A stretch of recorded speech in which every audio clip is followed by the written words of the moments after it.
Let me start by welcoming everyone to the Wine Slut podcast. And our special guest today is Scott Goldstein, who is a dear friend of mine and Peter's. And Marcel, you have not met Scott yet, but really one of Peter's very closest friends from his high school days, his childhood days. Sure. But Scott, Yeah. before that, yeah. But Scott and his wife Ella have become really, really, really good friends of ours, and we love them dearly. So Scott's here today because we Hello. are kind of Scott invests in things, which is something that Marcel and I don't know much about.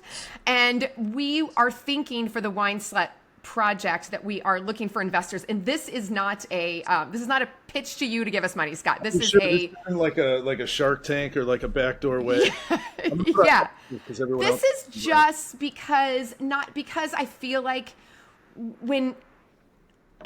you are the type of person that understands what we're trying to do. Like, we're not just trying to sell a product. We're trying to build kind of an empire and have various aspects of the business, not just one thing. And you, like me, I don't consider myself really, I said this on the last podcast, I don't consider myself a winemaker. I barely consider myself in the wine business. Even though I'm a master of wine, I consider myself a creative. And I feel like that's how you view yourself as well, like as somebody that builds and creates things. You can correct me if I'm wrong. No, I don't like the term investor. I don't like the term producer. I always like the term professional enabler until I learned in a ProPublica article that that's what the FBI calls money launderers. So I had to take that off my bio on like social media and like everything. I was like, finally, I found the thing that I am. I'm a professional enabler. And then this story came out and a friend of mine called and was like, you better take that off your bio. So what do you call yourself now? I don't know. And that's the thing. Like Ella always used to say to me, we'd go to a party and somebody would ask what I do. And it would turn into hemming and hawing and finally like a 30-minute dissertation. And then I would walk away, sweaty palms going, what did I just say? I like to create stuff with people. Yeah, I like same. to create stuff in a collaborative environment with other people. I'm not interested like necessarily like sometimes there are things you invest in where you're like that person is talented.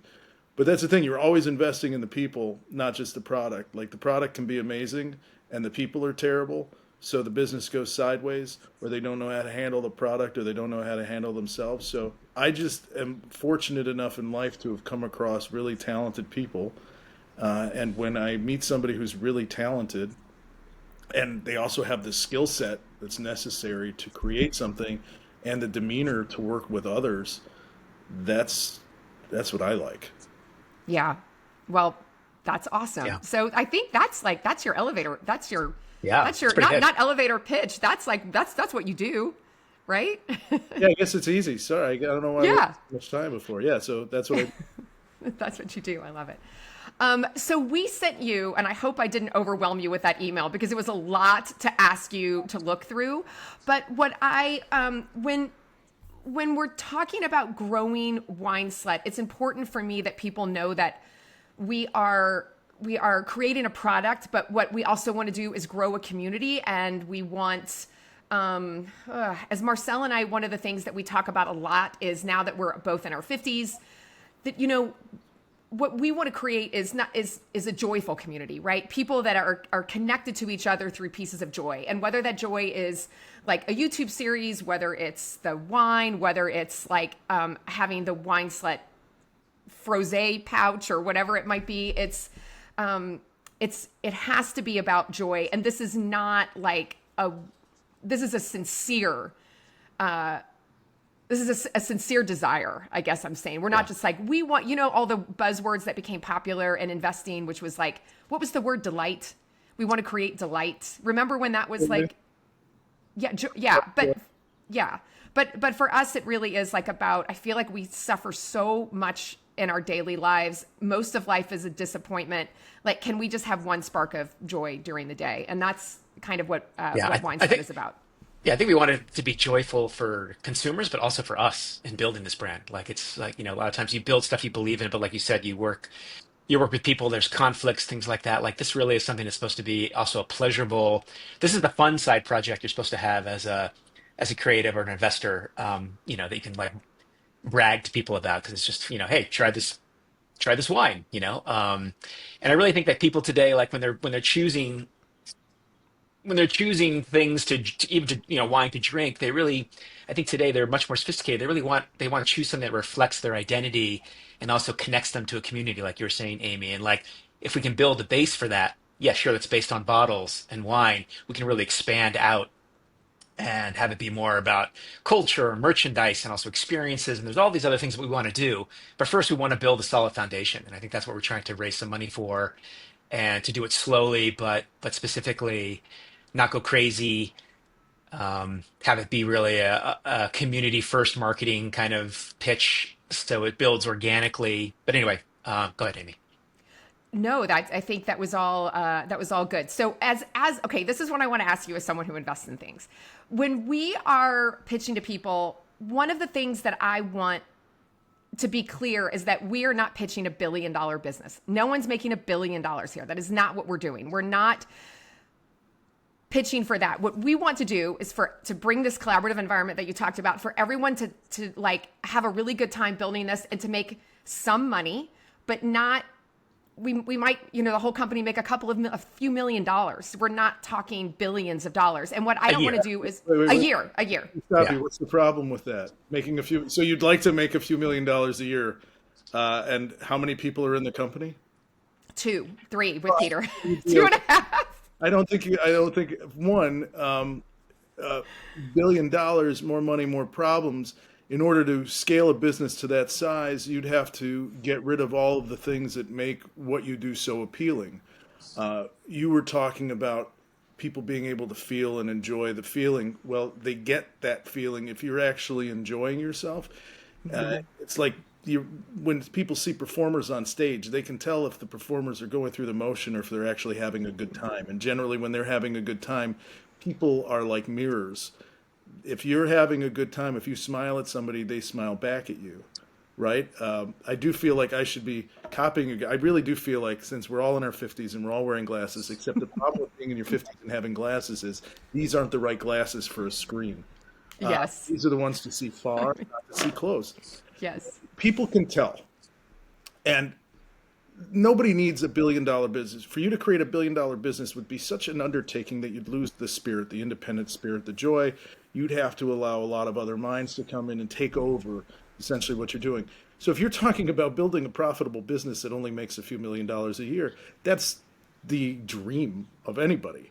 So what you need to do is build a sustainable and organic foundation, which I think what you've done, and I'm just going to jump ahead here. I don't know how much the audience knows about your product, but number one, I think you have a fantastic logo. Number two, in an industry where your consumers are disappearing as opposed to being onboarded, right? You're in an industry that is essentially evolving and changing. And I would imagine that you are looking for a younger, hipper consumer, somebody who's going to have fun, but you also want to sell to people who are your age, who are looking to drink differently. They want to feel connected to their brand. All the young kids want to feel like there's a story, like they're supporting something good, like they're saying, hey, I dig Amy. I want to support Amy. I want to hang with Amy. Amy's the kind of person I would want to be. I guess it's sort of ironic that somebody would want to be a wine slut. But the name is fun. It's irreverent. It's different. It sets you apart. So you've got the hardest part done. You have the product. Now you just have to get the PR out there. Now you just have to get it in front of people and build that community you're talking about.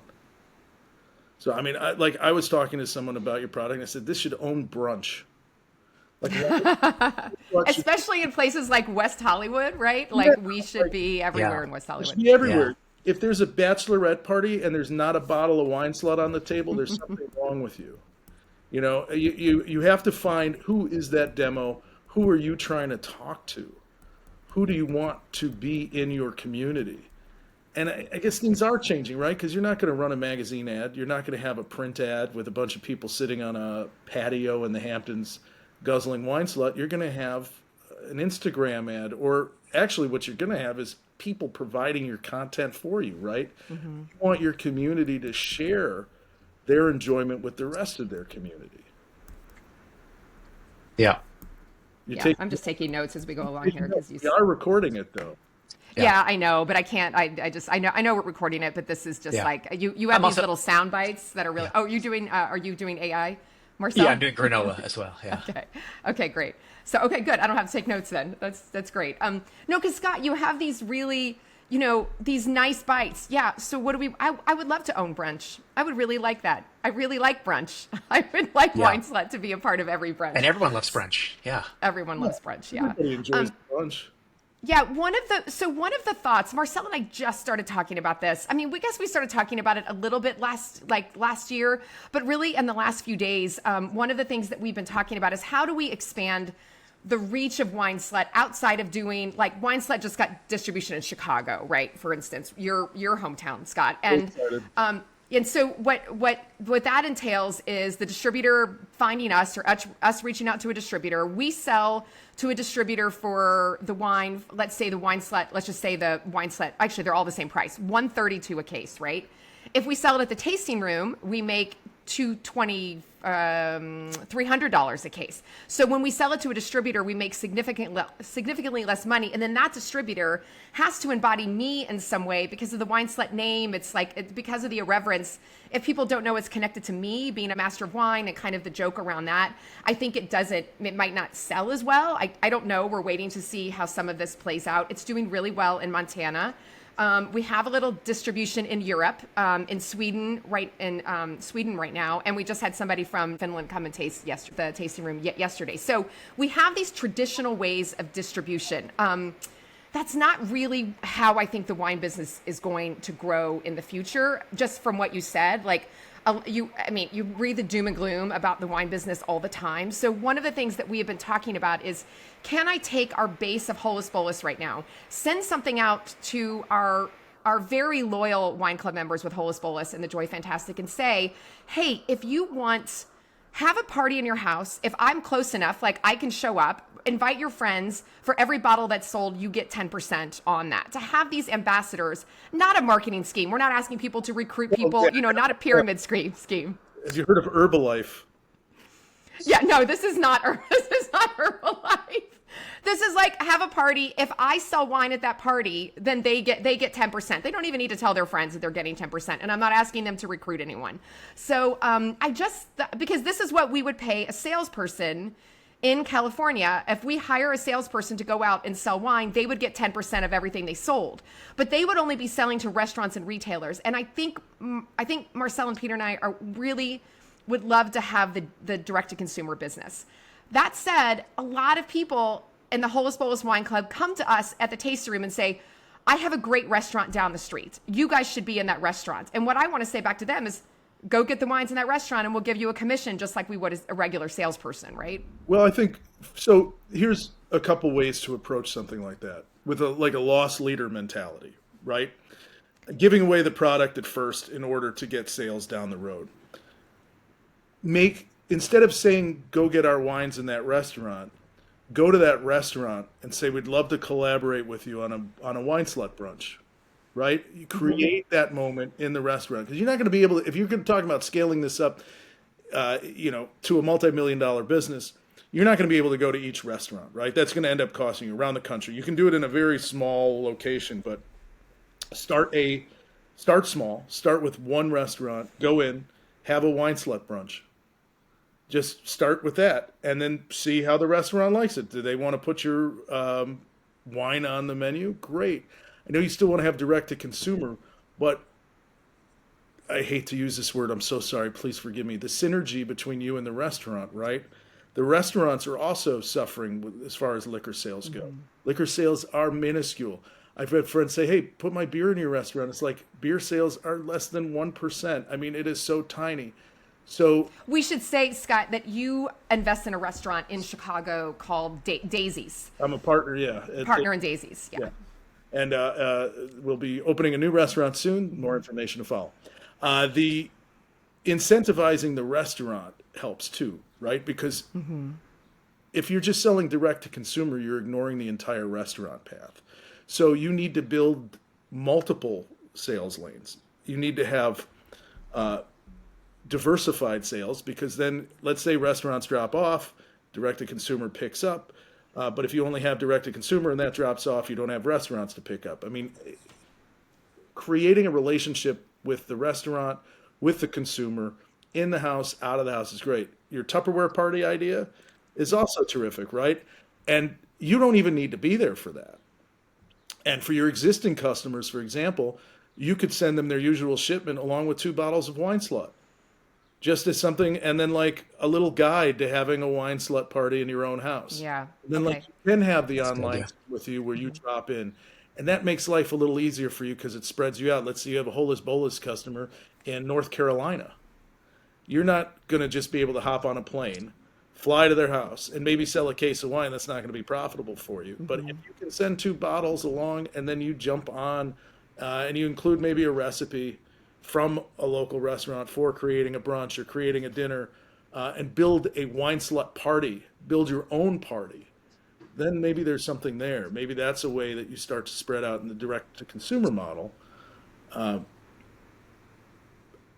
I like the ideas of collaborating, and a lot of restaurants now will collaborate. I mean, now I've been doing it for years. I mean, I think I went to my first wine dinner. It was Maryville Wineries at a restaurant in started with a P in Urbana, Illinois, and it was in a strip mall. And I can't think of it, but it was the first time I ever went to a wine dinner, and that was 40 years ago. So I mean, this is not like a new thing, right? This is reworking an old industry trope of the wine dinner. But instead of the wine dinner, you're doing the wine brunch. Yeah, wine dinners have gotten so outrageously expensive. So one of the things that I see come through, like we're on a lot of email lists for our friends' wineries, and something will come up that says, "Hey, join us at XYZ restaurant, $185 per person before tax and tip." It's very expensive. So brunch would allow us to, I think, enter the market where it's just more accessible to people. And I completely agree with you that like one of the things we see with Holus Bolus is that wholesale sales, like wholesale, to restaurants and retail, drive tasting room sales, and tasting room sales by tasting room sales, I mean direct to consumer sales, drive wholesale as well, because people will have it at the tasting room and then go buy it at the wine house or wherever they might be. So I am with you 100% on making sure that we diversify as much as we can. I was just thinking about profit margin being so much higher with DTC that we would like it to be at least a third of the business. Sure. But that limits you too, right? Like, because if you just have a DTC business, even though the margins are better, so that's again why scale matters. Yeah. Because, the more scale you have, the more revenue, and the easier it is for you to get to that few $1,000,000 a year.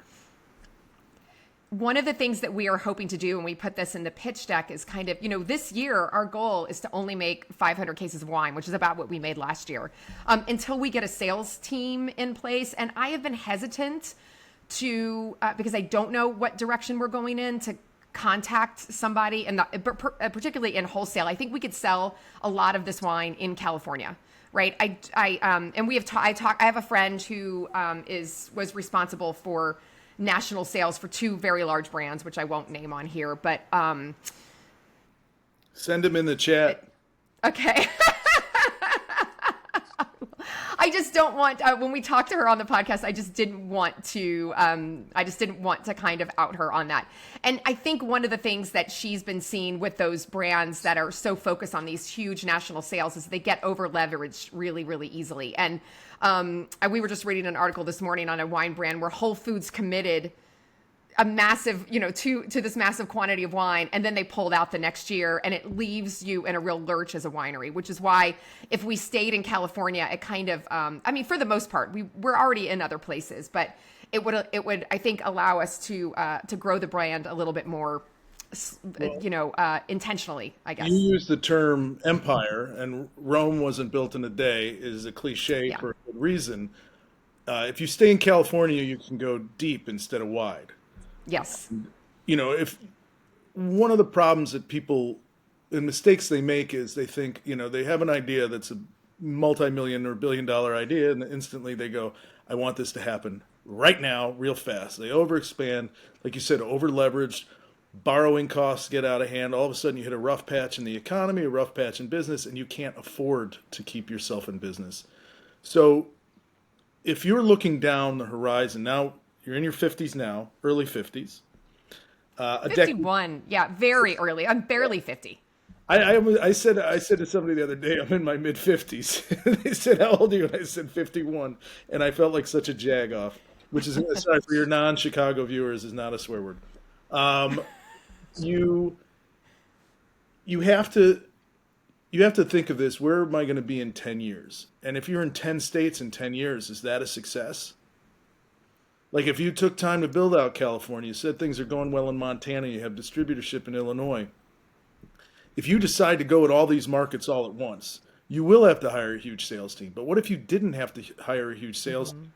What if you were the sales team and you leverage your community and your fans, the existing base of customers you already have?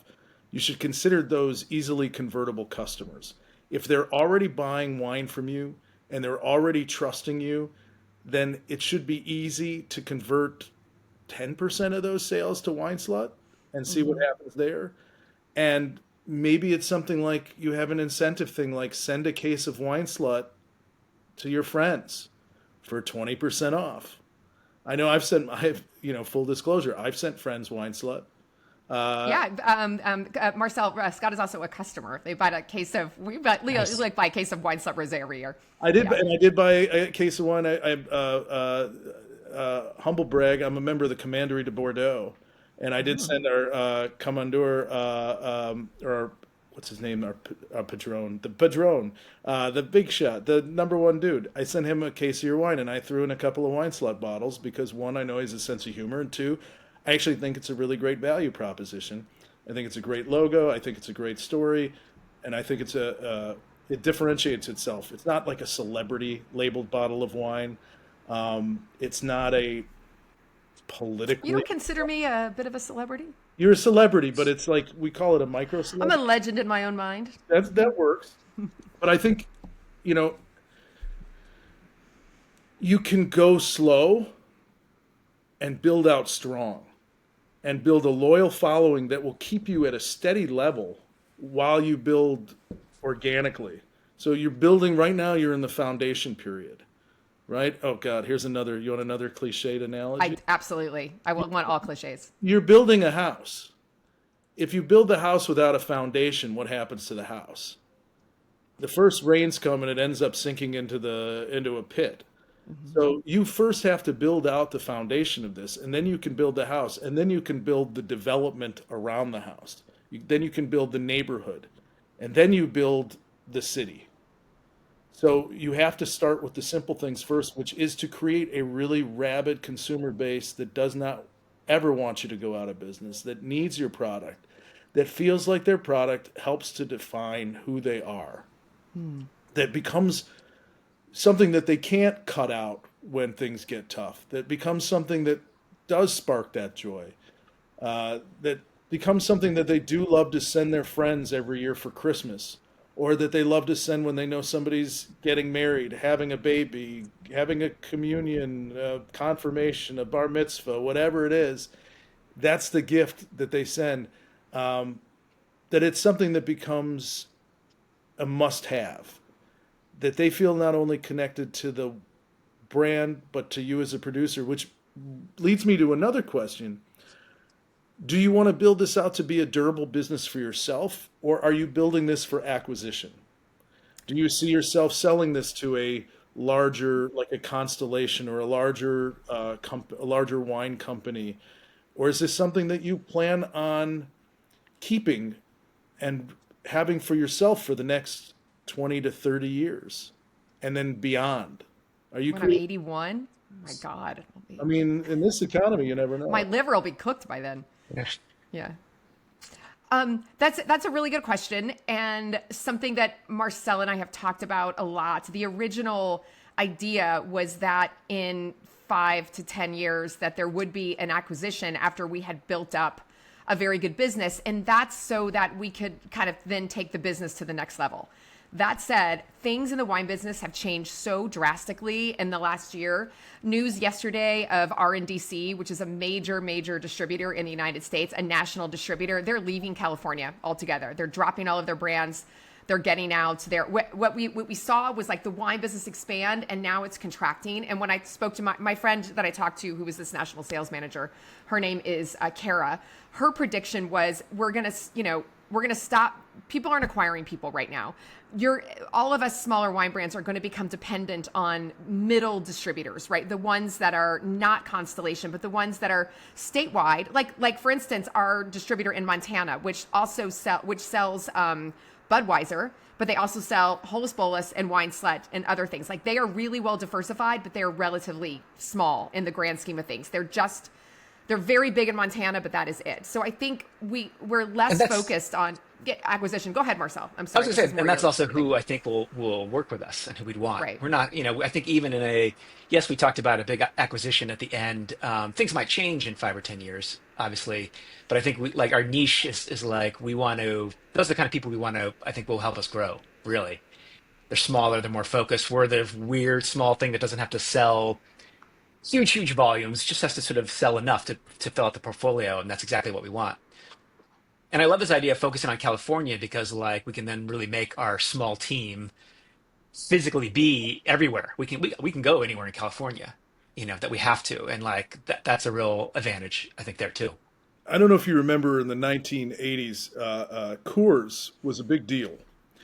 And I believe, if I'm not mistaken, the plot of the film Smokey and the Bandit is that they're smuggling Coors across the country. And at one point, you couldn't get Coors east of the Mississippi River. And I recall my parents and their friends, like Coors was a big deal. To have a 6-pack of Coors in the fridge was a big deal because you couldn't get it. Same thing happened with Fat Tire in the 90s. Mm-hmm. New Belgium Brewing didn't release east of the Mississippi. My fridge in my bachelor pad was full of Fat Tire and their superior beer, which they don't make anymore, which was called Old Cherry Ale. It was the scarcity or perceived scarcity that gave it value. So again, building out in California, people come back from California to Ohio, Pennsylvania, Nebraska. And see, we had this wine out there, and they bring a couple bottles back, or they get a couple bottles shipped back, and it becomes sort of a buzz. And instead of a national blast where everybody gets saturated with this, which one, you can't afford, and two, just probably wouldn't work because you can't just create without the sheer force of a large corporation marketing this. You can't just push it out there. But all of a sudden it becomes a thing like, hey, I want to get my hands on this. How do I get that? And then all of a sudden people are buying, they're messaging you, they're saying, send me 2 cases, send me a case, send me 3 cases. And all of a sudden you have a Coors phenomenon on your hands. Now what happens then is eventually Coors get everywhere and it became perceived as a value brand. Well, then they came out with Coors Light and whatnot. But and then they bought a bunch of other and rolled up. And so that's way down the line. But to create that initial buzz, there is that perceived scarcity that makes it a collector's thing, that makes it the cool thing to have. So again, creating that's another way of creating sales and creating, I think, I love the term creating a buzz, right? Because it's like you want people talking. It's a little punny in our business too. It's a nice pun. Exactly. There you go. And it also, it does a lot of the work for you. Mm-hmm.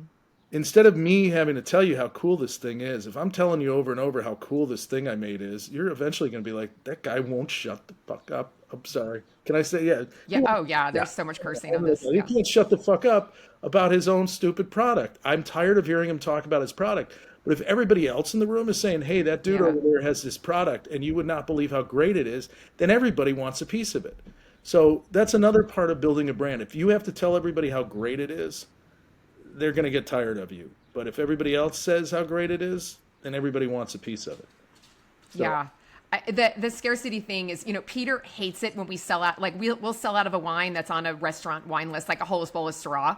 And he's like, they'll order it and it'll be sold out. And my feeling is it's very good to sell out of things, right? This is what we want to do with Wine Slut every year. We never want the vintage carrying over into the next vintage where we have, so we bottle every August. I want that if the 2023, I'm sorry, I should say the 2023 wines were bottled in 2024. right, I want them sold out by this August of 2025. I never want to be carrying more inventory than we need, and preferably selling out of everything every single year, because you don't want backlogs on stuff. That's when you have to discount and blah blah blah. It's like not good. So I think that when I look at our growth, like we're only talking about growing to 25,000 cases. Which sounds like a lot, but when we look at very large brands that are in the millions of cases, I think we're looking at topping out at 25,000 cases. And it might even be less than that.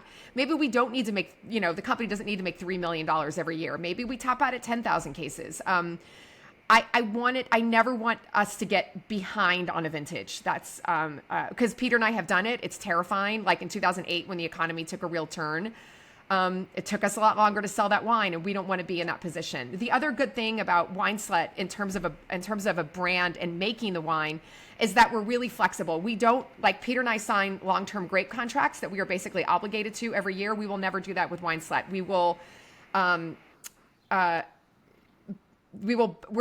Right now the Wine Slut model is buying wine. It is not buying grapes. We are buying wine from our friends, kind of in the very local bulk market. And so we're really, really flexible with trends. Like this year we're making an orange wine. We have a chilled red. Sooner or later, orange wine is going to go out of fashion and we won't make it anymore. It's just like we are so much, Wine Slut is so much more flexible than Holus Bolus. Orange wine is very popular at the moment with the other resident of this household. So when we were showing wine at Daisy's, the restaurant that you're a partner in, I guess there is almost no rosé on the menu anymore. And we're seeing this in California too. Rosé sales have just tanked. And I think your wine bar, she was saying that there's like 7 orange wines or 6 orange wines by the glass or something right now, which was crazy. So we're on the orange wine train now. Yeah, the orange wine is having its moment. We will have orange wine for Ella shortly. We're going to bottle it in July. I have 2 questions here. One is, it seems like you have one advantage over businesses in that wine is built to age, and so that inventory shouldn't be as much of an issue. My question is, with Wine Slut, I haven't noticed a vintage on there, have I? It's on the cork. So it's on the top of the cork. One of the things that we did, and I'm sorry, Marcel, if I'm taking up all the airtime here. You're doing great. Okay. One of the things that we did in order to save on costs, so our labels, to print labels in the first round is always really expensive, and it costs you the same to print 100 labels as it does to print 1,000 labels. So we printed 3 years of labels in advance without a vintage and without a grape blend on the back of the label, just so we could save money and keep our costs down, because it's a $25 bottle of wine, not a $60 bottle of wine. And so we left the vintage off. It was surely a financial decision, but we left it. It's on the top of the cork. Also a strategic one. We didn't think that people, our consumer base really cared that much about the vintage as much as what it was. And maybe, we are going to now add sort of the blend on the back. We've had but requests for that. We thought just the year wasn't really something people were looking for when they're getting a $25 bottle of wine. Right. I agree with that. I don't think there's much of a point to it. You're not, is it oenophile? Is that what we call it? Enophile, yeah. Whatever. There's an O in it, so I've always said it was Yeah. enophile. An enophile might turn their nose up at Wine Slut, but that's also not your person that you're trying to reach anyways. Your bottle has shelf appeal. The logo has sort of a retro, fun look to it. It's something that's going to attract the eye. The year 2025 is not going to help you sell that bottle as much as the actual logo and the name. So I think that's a wise decision. So you worry about inventory more from a point of view of just having to then sell through that inventory at some point. But can't you also create that library from the archives? Isn't there a way to make it sound like old wine, like a library, select original vintage? The way we're making Wine Slut is, the way we're making it, the style of wine that we are putting in the bottle is meant to be early drinking. We Peter and I really fucked up our inventory in 20. We have 10 cases of 2022 Wine Slut Red, which is a Malbec and Mourvedre blend. The 23 and the 24 are both Gamay and Pinot Noir blends, so it's a little bit different. So we do have this small 10 case library, but it was purely because we didn't realize it was like buried in the back of the winery. But the ageability of Wine Slut is like the least of my concerns, but I do like the idea of having a small library and putting those out, in an email later on. And sometimes you can charge slightly more for those wines, especially something like Malbec and Mourvedre that actually does age pretty well. So nothing worse than an aging wine slut. Yeah. I'm one. I know. Yeah. There isn't anything. That would be a great thing on the website. To try to nothing move worse them. than it. I mean, I think this is why a tasting room is so important, because then you could, that's where you can really Yes. move that stuff out. People still would love it. Yeah, we would like Wine Slut to have its own dedicated tasting room. Right now, I feel like being at the Holus Bolus Enjoy Fantastic tasting room, it cannibalizes some of the Holus Bolus sales because it's so much less expensive. People love it there, and we sell lots of sweatshirts and t-shirts and dog toys. But that's where we could build out a tasting room that has all this. People love the merch, Scott. I can't even tell you. I understand. Yeah. Yeah, we have a whole I think the merch is like an untapped whole other revenue stream that just needs its own dedicated focus. What? No, plushy wine. squeaky toy. No, Squeaky toys. Why is there not a wine slut for dogs and it's just a colored water? Yeah. Just in bottle that we sell. Yeah. That's hilarious. You just sell it for $5 and it's just And there's water. no alcohol in it, but it's just it's got electrolytes and nutrients and vitamins. It's called Dog Slut. Yeah. No, that I don't know. Keep it wine slut for dogs. Wine for dog. I mean, why not? I've been to these high-end dog boutiques. We have bought macarons.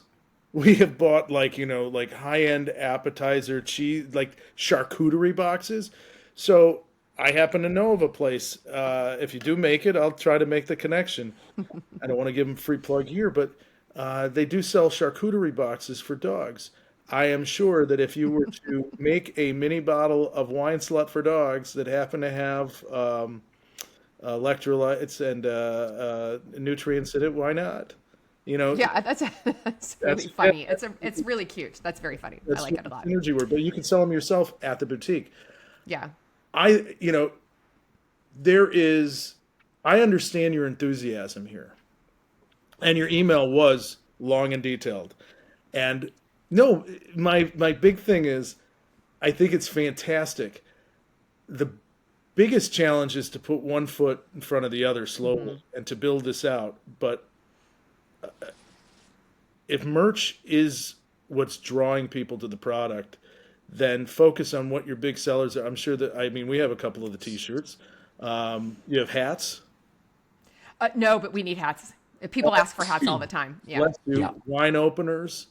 Brand everything in sight with this, because you can have a little, I'm not sure. I don't know enough about wine sales in particular, but I would imagine that if you were to take a 3-set box, right, with the sparkling white and red, or the sparkling white rosé, whatever mix of, or a 4-pack that comes with a couple of like wine glasses like this, but in a wine glass with the logo on it, and maybe a t-shirt and a cheese tray and a wine opener. I mean, you could sell one of those packages for $120. I don't know what the cost would be all in, but to sell bundles, to sell things, so you infiltrate people's lives and you become part of their unconscious, so that they start to think wine slut, wine slut, wine slut.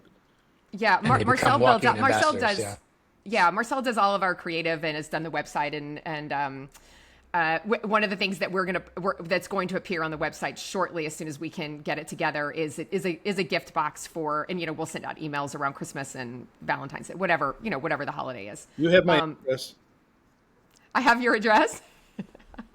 I don't know. You live in too many different places. I never know where you are in the world. Don't give that away. I'm a nomad. Okay. You are.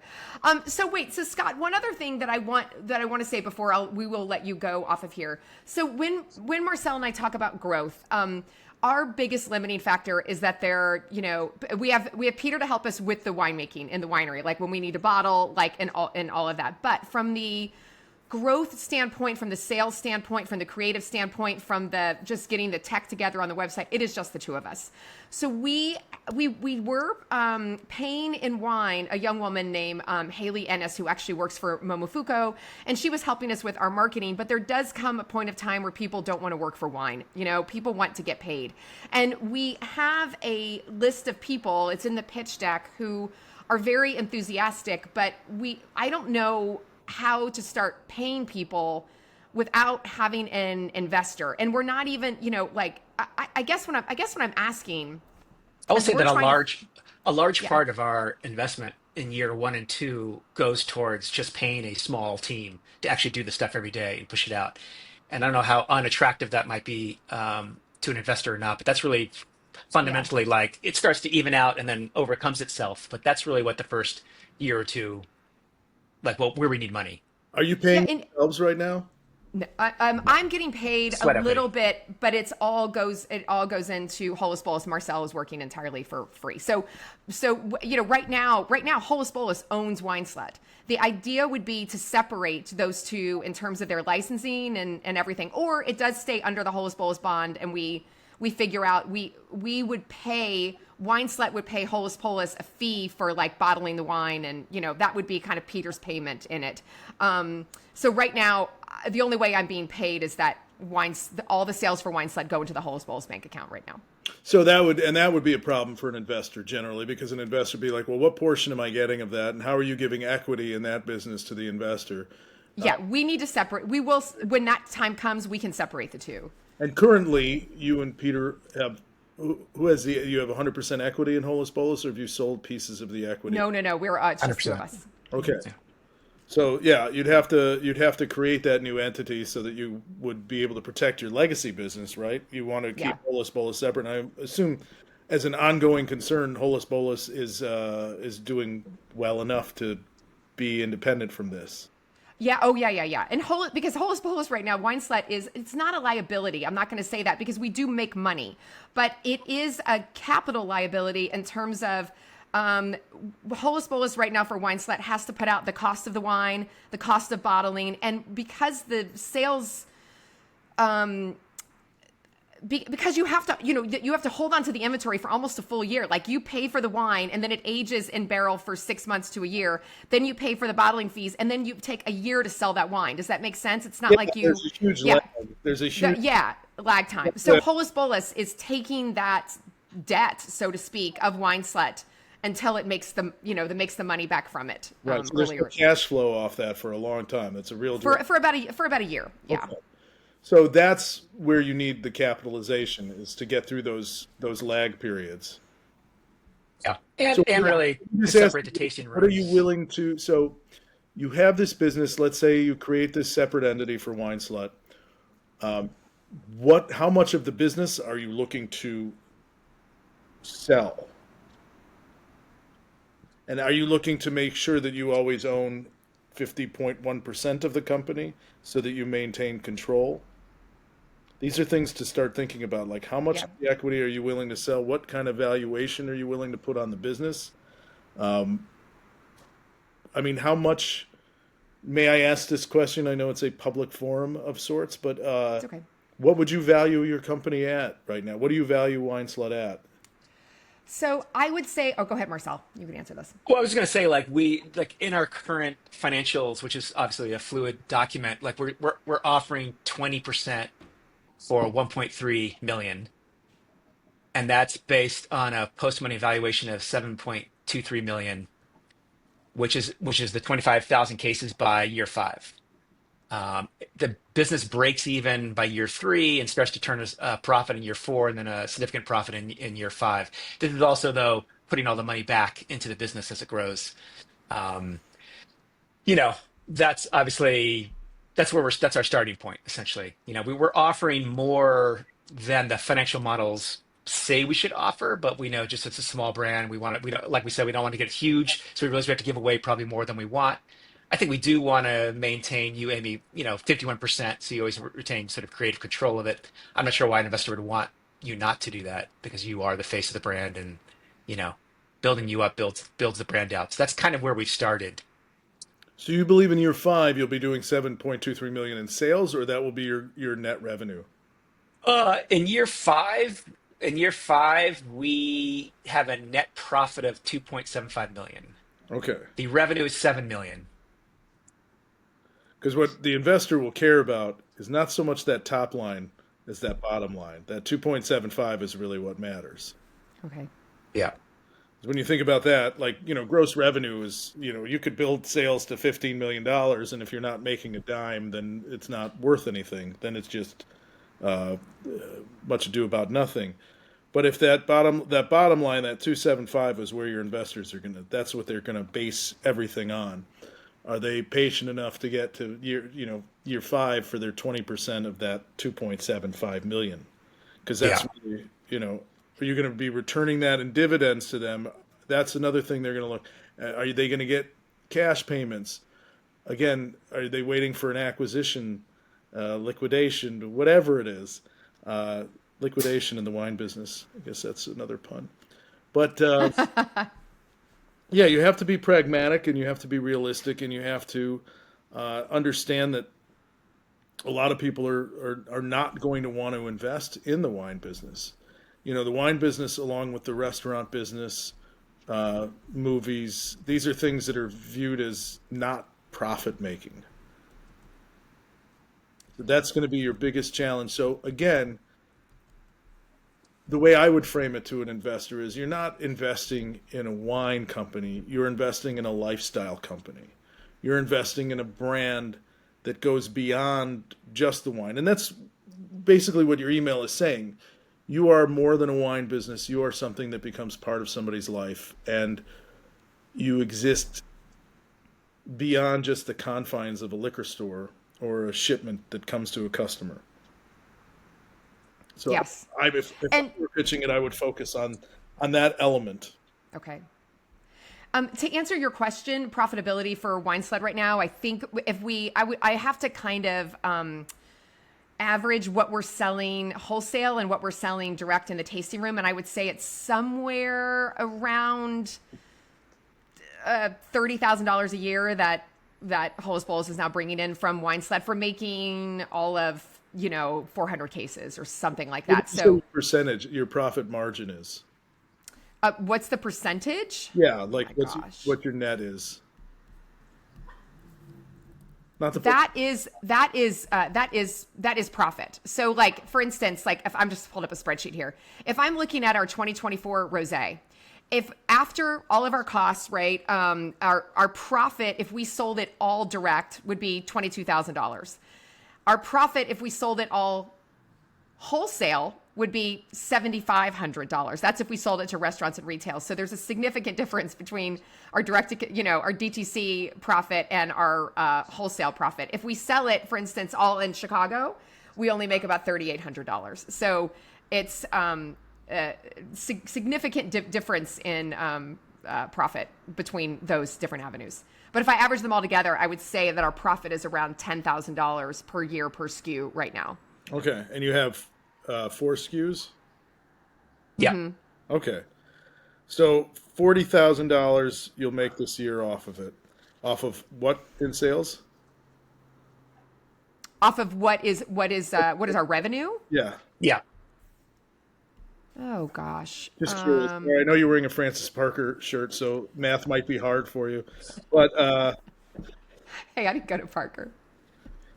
we'll do that. I don't know, Scott. I would have to. I was like you. I was so our revenue. Well, I mean, I'm kind just of curious. depends. Let's just look at this. We don't have to Let's look at no. I can do this really easily. Let's say we made 112 cases of rosé, and let's just talk all DTC. Our revenue is $33,600. Okay, Our profit is $22,450. that's a pretty good margin.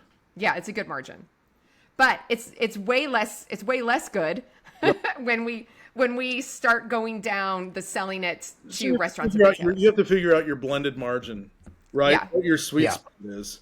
And I mean, if you can hit a 20% margin blended, that would be pretty fantastic. I mean, that's a pretty good business. Yeah. I don't know Yeah, what right now I don't know what the standard margin is in the wine business. I'm thinking you hit 20% in the restaurant business, that's pretty great. I mean, Yeah. might as well have that's a McDonald's level right there. Yeah, I think in the wine business, it's more like 30%. The revenues are, I mean, we're it's a little bit higher. The Yeah. margins. So if you can find a way to get to 20% margins on that, I think that's a pretty strong business. And then you've got a really strong foundation you can build on. Yeah. And our calculations are split it up by thirds. So like third DTC, a third wholesale, and a third, FOB, which is a third California wholesale, meaning if we sell direct to retailers and restaurants, and then FOB is everything out of state and out of country. And so if we blend, California wholesale, our DTC sales in the tasting room, which includes our wine club. Wine club is something that we really want to build up. And Scott, it is 10:55, and I don't want to keep you any longer. You have inspired me today, which doesn't always happen. Not that I'm inspired all the time, but these conversations sometimes, give me a little anxiety. This has actually just inspired me, and I just want to say thank you for the time. And Peter says hi, by the way, if I forgot to say Peter, that. is he there? No, he's at the winery. He's a good man. Yeah. The best. Yeah, thanks, Scott. This is good. I think we do need to adjust our pitch a little bit because since we first built it, which is all about like wine slut and the wine industry and sales, really what we're talking about now is more sort of join something, be part of something, your identity, a lifestyle. I think we need to gear the written pitch, the deck a little bit more towards that. Give yourself Because that's what we're doing. Yeah. Give yourself optionality in everything you do. Anything you do, really, you have to have multiple streams and multiple ways to go at it. That's the way of the world these days. On that note, thank you. Thank you.